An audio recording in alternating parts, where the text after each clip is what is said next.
Hello guys, most welcome. हम कर रहे हैं कॉर्पोरेट अकाउंटिंग। चैप्टर चल रहा हमारा रिडम्पशन ऑफ डिबेंचर, यानी कि डिबेंचर होल्डर को उनके लोन का रीपेमेंट करना। तो डिबेंचर होल्डर को रीपेमेंट करने के या रिडम्पशन करने के जो मेथड है वो टोटल 4 मेथड्स हैं जो मैंने आपको बताए थे। अब इसमें सबसे फर्स्ट था लमसम पेमेंट मेथड, ये हमने कर लिया है। और इसके अंदर क्या होता था, जिस दिन रिडम्पशन की ड्यू डेट आती थी उस दिन हम डिबेंचर होल्डर को एक साथ उनका लोन का रीपेमेंट कर देते थे, उनका पैसा एक साथ दे देते थे और अपने डिबेंचर्स ले लेते थे। सेकंड नंबर था इंस्टॉलमेंट पेमेंट मेथड। इसके अंदर क्या होता है, जो डिबेंचर होल्डर है ना, उनको हम बोलेंगे भैया आपको रीपेमेंट तो करेंगे लेकिन किस्तों में करेंगे, इंस्टॉलमेंट में करेंगे, एक साथ नहीं करेंगे। तो ये दोनों मेथड हमने कर लिए। थर्ड मेथड होता है हमारा कन्वर्जन मेथड। इसके अंदर क्या होता था, जिस दिन रिडम्पशन की ड्यू डेट आएगी, रीपेमेंट की ड्यू डेट आएगी, उस दिन कंपनी जो है डिबेंचर होल्डर को बोलती है भैया तुम्हारे पास हमारे जो डिबेंचर पड़े हैं ना पुराने वाले, वो हमें दे दो और इसके बदले में न्यू डिबेंचर या न्यू शेयर ले लो। तो पैसा नहीं देंगे, मतलब एक डिबेंचर ले लिए और उसके बदले में कुछ नए डिबेंचर इशू कर दिए। ये हमने लास्ट लेक्चर के अंदर कन्वर्जन मेथड की अकाउंटिंग एंट्रीज भी आपको सिखाई थी। आज हम फोर्थ मेथड करने वाले हैं इस चैप्टर का लास्ट मेथड, वो है परचेज फ्रॉम ओपन मार्केट। ये मेथड जो है ना, रिडम्पशन का जो ये मेथड है, रीपेमेंट का जो ये मेथड है ना, इसका कॉन्सेप्ट बहुत अच्छा है। तो आपको बहुत कुछ सीखने को मिलेगा। परचेज कैसे करते हैं ओपन मार्केट से, ओपन मार्केट होता क्या है ना, ये सब कुछ। इसके अलावा इसकी अकाउंटिंग भी सीखेंगे। तो बिना स्किप किए हुए इस वीडियो को पूरा देखना। हम करते हैं स्टार्ट। मेथड नंबर हमारा 4, purchase of on debenture. Purchase of on debenture, दूसरी कंपनी के नहीं, हमारे खुद की कंपनी के डिवेंचर फ्रॉम ओपन मार्केट। तो हम हमारी खुद की कंपनी के, मतलब एक कंपनी अपने खुद के, ऐसे कह सकते हैं, एक कंपनी अपने खुद के डिवेंचर क्या कर रही है, ओपन मार्केट से परचेज कर रही है। ये जो ओपन मार्केट है ना, इसका मैं आपको मतलब बताऊं ना, तो इसका मतलब है ये सेकेंडरी मार्केट है। ये क्या है, सेकेंडरी मार्केट है। अब इस कॉन्सेप्ट को पूरा है कि सेकेंडरी मार्केट से जाकर के अपने खुद के डिवेंचर खरीद लेना। मैं कुछ आपको मतलब एग्जिट तो वो एग्जाम्पल यहाँ नहीं बैठेगा, लेकिन एक समझाने के लिए अगर मैं ऐसे ही नॉर्मली आपको एग्जाम्पल दूं जो उसके जैसा लगे। तो एक कंपनी क्या कर रही है, अपने खुद के प्रोडक्ट्स को OLX पे जाके खरीद रही है। समझ गए आप? यानी कि एक कंपनी ने एक कोई फॉर एग्जाम्पल के लिए ऐसे ही मैं ले रहा हूं कि बाइक है फॉर एग्जाम्पल के लिए, ठीक है, वो बाइक एक कंपनी ने बनाई और उसके बाद में किसी पर्सन को बेच दी। अब कंपनी उससे वापस नहीं ले रही है, उस पर्सन ने उस बाइक को किसी और को बेच दिया और उसने जाके उसको OLX पे डाल दिया। अब कंपनी ना बायर के पास जा रही है, वो कहाँ जा रही है, OLX पे जाके खरीद रही है।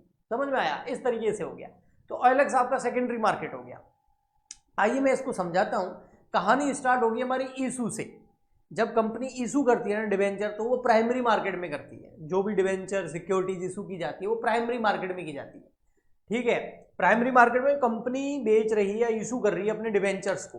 तो इशू से चलते हैं कहानी। तो आपको ये परचेज फ्रॉम ओपन मार्केट पूरा समझ में आ जाएगा। थोड़ा सा सब्र रखना पड़ेगा, जो मैं समझा रहा हूं उसको ध्यान से सुनना पड़ेगा, तो ये कॉन्सेप्ट आपको समझ में आ जाएगा, ठीक है। तो ये है हमारी कंपनी। अब कंपनी को पैसों की जरूरत थी तो कंपनी ने इशू कर दिया डिवेंचर, ठीक है, इसमें तो कोई प्रॉब्लम नहीं है।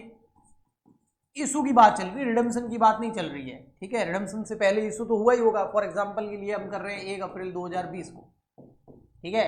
1 अप्रैल 2020 को हमने डिवेंचर इशू किए 8% वाले। कितने रुपए के डिवेंचर है, फॉर एग्जाम्पल के लिए 4000 debenture at the rate 100 rupees each, तो 4 लाख रुपए हो गए। तो 4000 डिवेंचर 100 रुपए का एक है, किसको इशू कर दिए, डिवेंचर होल्डर को। तो डिवेंचर होल्डर यानी कि इन्वेस्टर इन डिवेंचर को बाय कर रहे हैं, है ना। तो ये जहां हो रहा है उसको प्राइमरी मार्केट बोलते हैं। शेयर्स इशू करते हैं तो आईपीओ निकलता है, तो आईपीओ हमेशा प्राइमरी मार्केट में निकलता है, ओके। और यहां पर कंपनी के पास में कितने आ गए, 4 लाख रुपए आ गए, ठीक है, ओके। तो ये हो गया कंपनी के डिवेंचर होल्डर, ठीक है। और कंपनी के पास में ये 4 लाख रुपए आ गए। कंपनी उसको यूज लेगी जिस पर्पज के लिए उसने इशू किए हैं। पैसों की जहां जरूरत थी वहां उसको पूरा करेगी, ओके। अब यहां समझने वाली बात है, ये जो कहानी हो रही है ना, ये प्राइमरी मार्केट में हो रही है। अब क्या होगा कि इसका रिडम्पशन कब होगा सर, तो मैं बता देता हूँ, ये तो इशू की डेट है। अब इसकी रिडम्पशन की डेट जो है इशू की टाइम ही बता दी जाती है कि इसका रीपेमेंट कब होगा, मतलब कंपनी कब अपने डिवेंचर ले लेगी और 4 लाख रुपए इनको वापस दे देगी। वो देगी भैया 31 मार्च 2025 कर ले, ओके, 5 साल बाद, ठीक है। तो ये रिडम्पशन की डेट है, रीपेमेंट की डेट है। तो 5 साल तक क्या होगा, 5 साल तक ये 4 लाख रुपए कंपनी के पास में रहेगी और कंपनी इसके ऊपर 8% क्या पे करेगी, इंटरेस्ट पे करेगी डिबेंचर होल्डर को 4 साल तक। जैसे 4 ईयर कंप्लीट हो जाएंगे, ये रिडम्पशन की ड्यू डेट आ जाएगी ना, उस दिन ये कंपनी क्या करेगी, ये जो 4 लाख रुपए इसका रीपेमेंट कर देगी और अपने डिबेंचर 4000 डिबेंचर 100 रुपए वाले जो वापस ले लेगी और उनको फाड़ के फेंक देगी।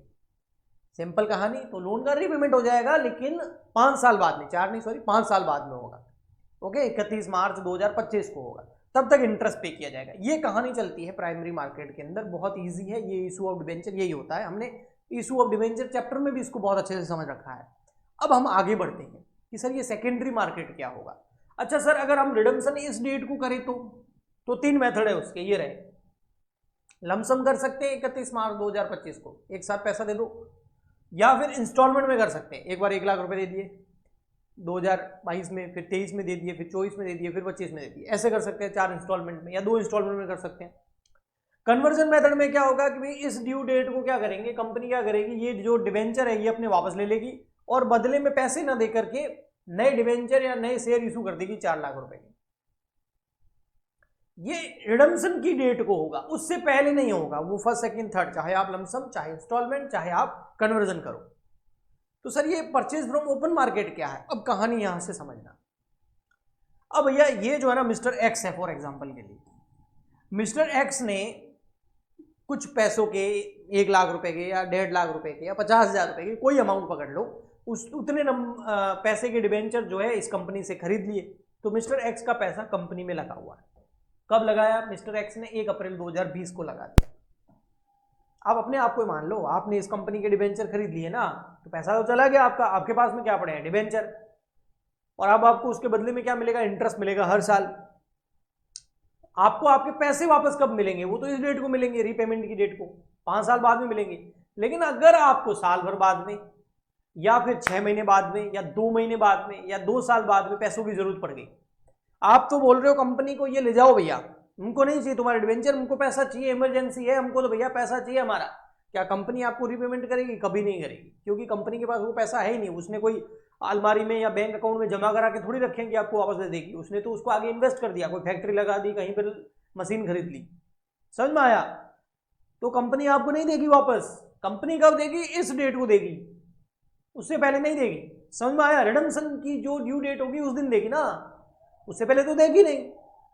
अब आपको इमरजेंसी है, आपके पास डिवेंचर पड़े, तो आप क्या चाहते हो, मैं उस डिवेंचर को कहीं बेच दूं, तो आप कंपनी को नहीं दोगे, वो आप डिवेंचर बेचोगे जाके सेकेंडरी मार्केट के अंदर। आप बन गए यहां पर सेल करना चाहते हो, बेचना चाहते हो। तो ये जो है ये है सेकेंडरी मार्केट, इसको बोलते हैं स्टॉक एक्सचेंज मार्केट या security exchange market. Share market, stock market या सिक्योरिटी एक्सचेंज मार्केट, यहां जाकर के आप अपने क्या करोगे, सेकेंडरी मार्केट बोलना इसको सबसे बेस्ट रहता है। सेकेंडरी मार्केट में जाकर के जिस बंदे को अपने जो सिक्योरिटीज है, जो डिबेंचर्स है, वो रिडम्पशन की ड्यू डेट से पहले बेचने हैं, तो उसको पैसों की जरूरत है, तो यहां आके बेच सकते हैं। और यहां पर कुछ बायर भी होंगे, कुछ खरीदने वाले भी होंगे। बायर है, ये बायर है भैया, ये खरीदना चाहता है, समझ में आ गया। तो यहां पर कौन बायर होंगे, जिनको पहले नहीं मिले होंगे। कंपनी ने तो 1 अप्रैल 2020 को इशू किए थे, उस समय इस मिस्टर ए के पास में पैसे ही नहीं थे, तो ये खरीदना तो चाहता था, खरीद नहीं पाया। अब कंपनी रोज रोज तो इशू करेगी नहीं, अब इसको चाहिए, तो ये वेट कर रहा था यहाँ सेकेंडरी मार्केट में कोई बेचने वाला आ जाए जिसको पैसों की जरूरत हो, तो यहाँ पर सेटलमेंट हो जाएगा इनके बीच में। तो कंपनी तो एक बार इशू करती है और रिडम्पशन की डेट को रीपेमेंट करेगी, उसके बीच में सिर्फ इंटरेस्ट पे होगा।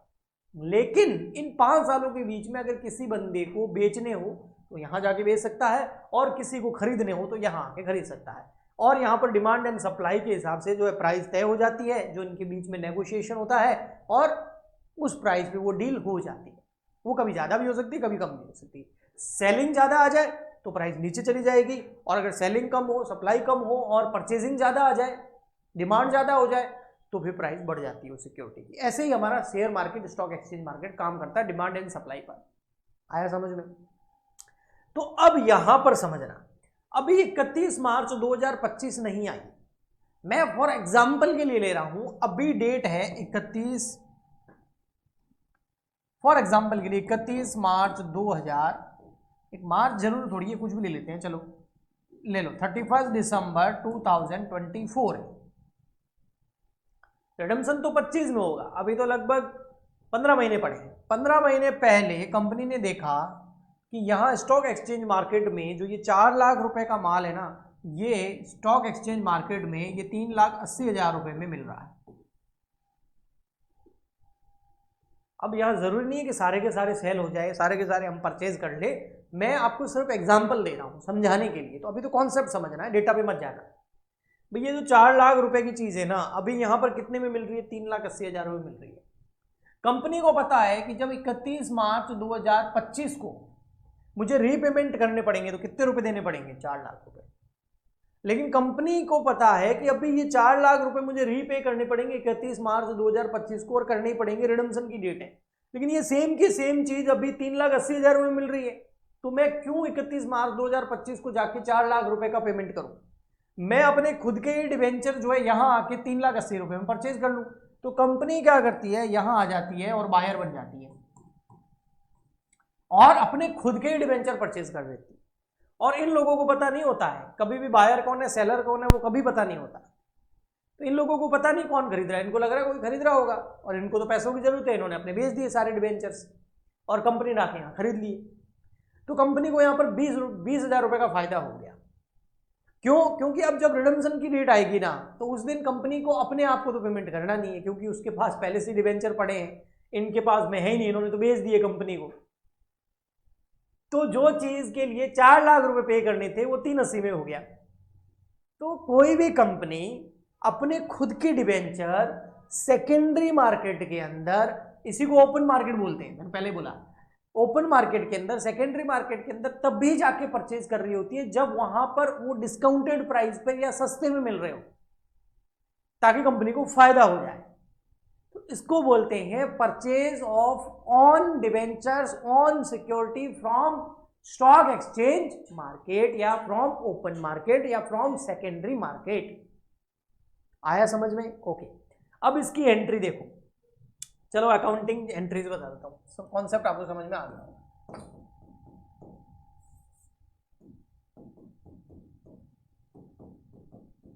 इसकी अकाउंटिंग करने के 2 मेथड हैं। फर्स्ट मेथड क्या है? परचेज करें,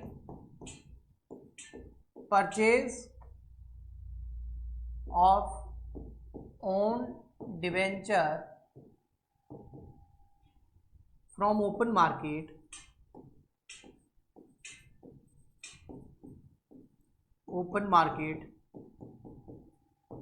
and cancel them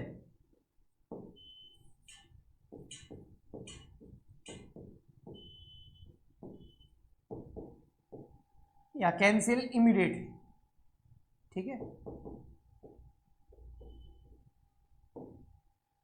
अपने खुद के डिवेंचर सेकेंडरी मार्केट से खरीदे और उसके बाद में हाथों हाथ उसको क्या कर दिया? कैंसिल कर दिया। ये बहुत सिंपल एंट्री है, इसमें कुछ है नहीं ज़्यादा, मैं बता देता हूँ क्या होगी। अगर आप परचेज करोगे, है ना, परचेज ऑफ ओन डिवेंचर, जब आप अपने खुद के डिवेंचर क्या करोगे, ओन डिवेंचर मतलब खुद के डिवेंचर परचेज करोगे, उस दिन एंट्री क्या होगी? भाई परचेज कर रहे हैं ना, हम एक एसेट ही परचेज कर रहे हैं, सिक्योरिटी परचेज कर रहे हैं, एक तरीके से एक इन्वेस्टमेंट ही परचेज कर रहे हैं, तो ओन डिवेंचर डेबिट हो जाएगा, percentage on debenture account debit. अब यहां पर बहुत अच्छा पॉइंट आने वाला है, इसको भी समझना बहुत जरूरी है। जब भी हम या जब भी यहां पर कोई भी बायर डिवेंचर खरीदेगा ना, तो पैसे देने पड़ेंगे, क्योंकि ये बेच रहा है सेलर को। तो जब वो पैसे देगा ना, तो उसके बाद ये सेलर उसको क्या देगा? डिवेंचर देगा। लेकिन सेलर केवल डिवेंचर के पैसे नहीं लेगा, डिवेंचर के तो पैसे लेगा ही लेगा बायर से, उसके अलावा इंटरेस्ट के भी पैसे लेगा, अगर इंटरेस्ट आउटस्टैंडिंग रह गया। मान लेते हैं कंपनी जो है 31 मार्च को ही इंटरेस्ट पे करती है जिनके पास डिबेंचर, कंपनी किसको इंटरेस्ट पे करेगी? जिस व्यक्ति के पास डिबेंचर है। लेकिन ये जो व्यक्ति है मिस्टर एक्स, इसने 31/12/2024 को डिबेंचर बेच दिया और कंपनी इंटरेस्ट पे करती है हर साल 31 मार्च को। तो इस मिस्टर एक्स को ध्यान से समझना, इस मिस्टर एक्स को ये कब बेच रहा है? 31/12/2024 को। तो इसको लास्ट इंटरेस्ट कब मिला होगा? 31 मार्च 2023 को इसको इंटरेस्ट मिला होगा। और नेक्स्ट कब मिलता? 31 मार्च 2025 को मिलता। ओके, हाँ, 3 महीने बाद। ओके, 31 मार्च 2025 को मिलता। बट इसने तो 31 मार्च 2024 को 3 महीने पहले ही डिवेंचर बेच दिए। तो अब जब 31 मार्च 2025 आएगी तब कंपनी इंटरेस्ट किसको पे करेगी? जिसके पास डिवेंचर है। अब इसके पास तो है नहीं, वो डिवेंचर तो चले गए मिस्टर ए के पास, तो कंपनी पूरा 12 महीने का इंटरेस्ट किसको? ए को पे करेगी। लेकिन ये डिवेंचर 9 महीने तक किसके पास में थे? मिस्टर एक्स के पास में थे। 1 अप्रैल 2024 से लगाकर 31 मार्च 2024 तक कितने 9 महीने हो गए। तो 9 महीने तक ये डिवेंचर किसके पास में थे? मिस्टर एक्स के पास में। लेकिन ये डिवेंचर जो है 31 मार्च 2024 को किसके पास में आ गए? मिस्टर ए के पास में। और इसके पास में कितने महीने रहेंगे? जनवरी, फरवरी, मार्च, ओनली 3 महीने रहेंगे, है ना। लेकिन इसको कंपनी इंटरेस्ट कितना पे करेगी? पूरा 12 महीने का। लेकिन क्या वो पूरा 12 महीने का इंटरेस्ट इसका है? नहीं, उसमें से 9 महीने का इंटरेस्ट तो इसका है। इसीलिए जब मिस्टर एक्स इसको बेचेगा ना, तो मिस्टर ए से परचेज प्राइस तो लेगा ही लेगा, इसके अलावा 9 महीने का जो इंटरेस्ट है वो भी लेगा, क्योंकि 9 मंथ तक ये डिवेंचर इसके पास में थे, ये सिक्योरिटी इसके पास में थी, ये इन्वेस्टमेंट इसके पास में थे। तो 9 महीने का इससे इंटरेस्ट भी ले लेगा और बाद में इसको बोलेगा भैया 9 महीने का इंटरेस्ट दे दे, बाद में कंपनी तुझे दे देगी पूरे 12 महीने के, उसमें 3 महीने का तेरा और 9 महीने का तो जो तूने मुझे पे किया है वो तेरे को वापस मिल जाएगा। तो इसको बोलते हैं आउटस्टैंडिंग या अक्रूड इंटरेस्ट, कि भैया इंटरेस्ट कमा लिया लेकिन मिला नहीं है, अब मिलेगा तुझे 12 महीने का मिलेगा, मैंने 9 महीने का कमा लिया तो मुझे 9 महीने का तो तू दे दे, बाद में कंपनी तेरे को 12 महीने का पे कर देगी। ओके, समझ में आ गया। इसको एक्रूड इंटरेस्ट बोलते हैं। तो जब भी कोई भी डिवेंचर परचेज या सेल किए जाते हैं और उसके ऊपर अगर कोई आउटस्टैंडिंग या एक्रूड इंटरेस्ट होता है तो वो भी अकाउंटिंग एंट्री में आएगा। तो यहां पर कंपनी जो है, जब भी किसी कंपनी, चाहे कंपनी परचेज करे चाहे कोई और बंदा परचेज करे, अब कंपनी अपने खुद के डिवेंचर परचेज कर रही है तो ये चीज आएगी कि सामने वाले जिस व्यक्ति से कंपनी परचेज कर रही है उससे एक तो परचेज प्राइस आएगा और इसके अलावा उस सामने वाले को अगर कोई भी इंटरेस्ट अक्रूड है तो वो भी आप पे करना पड़ेगा, इंटरेस्ट ऑन डिवेंचर। तो कंपनी को 2 चीजें पे करनी पड़ेगी, एक तो परचेज प्राइस और एक हो गया इंटरेस्ट। ठीक है, इस परचेज प्राइस को आप नेट कॉस्ट भी बोल सकते हैं, इंटरेस्ट। ये 2 चीजें पे करनी पड़ेगी। और किसको पे करनी पड़ेगी? जो सामने वाला खरीद रहा है, जो बेच रहा है उसको। तो टू बैंक में हम क्या लिख देंगे? Total payment, total payment. आया समझ में? तो इस तरीके से ये डिवेंचर क्या किए जाते हैं? परचेज किए जाते हैं और बाद में इन डिवेंचर को क्या कर दिया जाता है? Cancellation of on debenture. इसकी एंट्री क्या होगी? तो ये जो ऑन डिवेंचर नाम की एसेट है ये खत्म कर दो,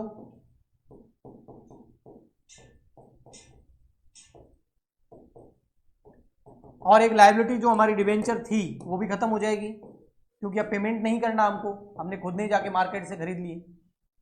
और इसकी हो सकता है ऊपर प्रॉफिट हो तो यहां आ जाएगा profit on cancellation of debenture या profit on purchase of on debenture.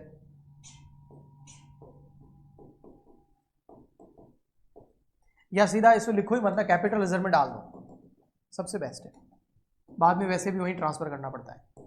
To capital reserve, to capital reserve. अगर ऑन डिवेंचर परचेज करने पे प्रॉफिट हो जाए। सर प्रॉफिट कैसे होगा? मैंने बताया था ना, 4 लाख रुपए की चीज है ना, उसके बदले में कितने पे किए? 380, तो 20,000 रुपये का प्रॉफिट हो गया। ये वही प्रॉफिट यहाँ आएगा। तो ओनली 2 मोटा मोटी एंट्री होती है जब हम अपने खुद के, कोई भी कंपनी अपने खुद के डिवेंचर परचेज करके उसको क्या कर देती है? कैंसिल कर देती है। सेकंड एक चीज और आती है, आइए वो करवाता हूं मैं आपको।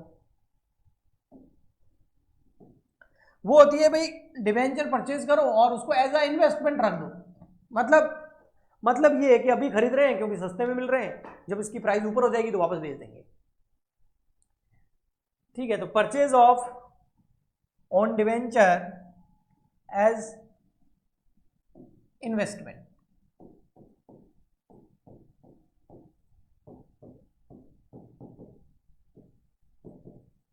From open market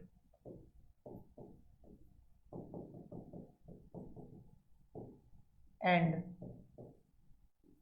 hold as investment, और इन्वेस्टमेंट की तरह उसको क्या करें, होल्ड करें, भाई कैंसिल नहीं करेंगे, वापस बेच देंगे। तो इस केस में फर्स्ट एंट्री परचेज वाली तो सेम होगी, कोई फर्क नहीं होगा। Purchase of on debenture, purchase वाली एंट्री तो सेम होगी, क्या होगी, परसेंटेज ऑन डिवेंचर, खरीद रहा है, एज ए इन्वेस्टमेंट है, एसेट है तो डेबिट हो रही है, as per modern rule asset increase होती है तो डेबिट करो। अच्छा, इंटरेस्ट भी पे करना पड़ेगा अगर कोई अक्रूड इंटरेस्ट हो तो, परचेज करेंगे तब, तो interest on debenture account debit और टू बैंक। और कुछ समय तक कंपनी रखने के बाद, अपने पास रखने के बाद में इसको क्या कर देगी, बेच देगी। मेन एंट्री बता रहा हूं मैं, छोटी मोटी और कोई बीच में हो सकती है। सेल ऑफ ऑन डिवेंचर, उसके बाद अपने खुद के डिवेंचर को कंपनी क्या कर देती है, बेच देती है, उसको लग रहा है भी अब फायदा हो रहा है। तो इस केस में क्या होगा, ये जो बैंक यहाँ क्रेडिट होता था अब डेबिट हो जाएगा, क्योंकि सेल करेंगे बेचेंगे तो पैसा आएगा, सेल, ओके, वो सेल हो जाएगा। तो बैंक अकाउंट डेबिट, ओके। अब इस बार बेचेंगे ना तो दो चीजें जाएगी, एक तो परसेंटेज ऑन डिवेंचर चले जाएंगे, ओके, और इसके अलावा इस बार इंटरेस्ट मिलेगा नहीं, इंटरेस्ट पे करेगा जो सामने वाला खरीदने वाला है उसको, जो भी अक्रूड इंटरेस्ट होगा। तो इस बार दो चीजें लेगी कंपनी कि भैया एक तो जो सेलिंग प्राइस है वो दे दे, और इसके अलावा एक इतने टाइम तक मेरे पास में थे तो मुझे इंटरेस्ट पे कर दे, तो दो चीजें सामने वाले से लेगा, क्योंकि इस बार कंपनी बायर है। तो मोटा मोटी ये दो एंट्री होती हैं। आई होप आपको इसका कॉन्सेप्ट, उसकी अकाउंटिंग एंट्री समझ में आई होगी। इसके अलावा अगर आप ये डिटेल में पढ़ना चाहते हैं ना, प्लीज़ आप जो है हमारा पेड कोर्स ले सकते हैं। पेड कोर्स का लिंक इस वीडियो के नीचे डिस्क्रिप्शन बॉक्स में ऐप का लिंक मिल जाएगा। ऐप के अंदर आपको कॉर्पोरेट अकाउंटिंग का रिकॉर्डेड पूरा डिटेल में कोर्स मिल जाएगा विथ न्यूमेरिकल क्वेश्चंस, तो आप वो भी ज्वाइन कर सकते हैं। इसके अलावा अगर आप चाहते हैं नहीं सर हम तो यहाँ फ्री में पढ़ना चाहते हैं, तो आप यूट्यूब पे पढ़ते रहिए, रेगुलर लेक्चर आते रहते हैं आपकी हेल्प के लिए, और जो भी मैं बोर्ड पे लिखाता हूँ इससे रिलेटेड नोट्स जो है आपको हमारे टेलीग्राम चैनल पर फ्री ऑफ कॉस्ट मिल जाएंगे। सो आई होप आपको अच्छे से समझ में आ गया होगा। हम मिलते हैं नेक्स्ट लेक्चर में, आज के लिए इतना ही, तब तक के लिए goodbye and thank you.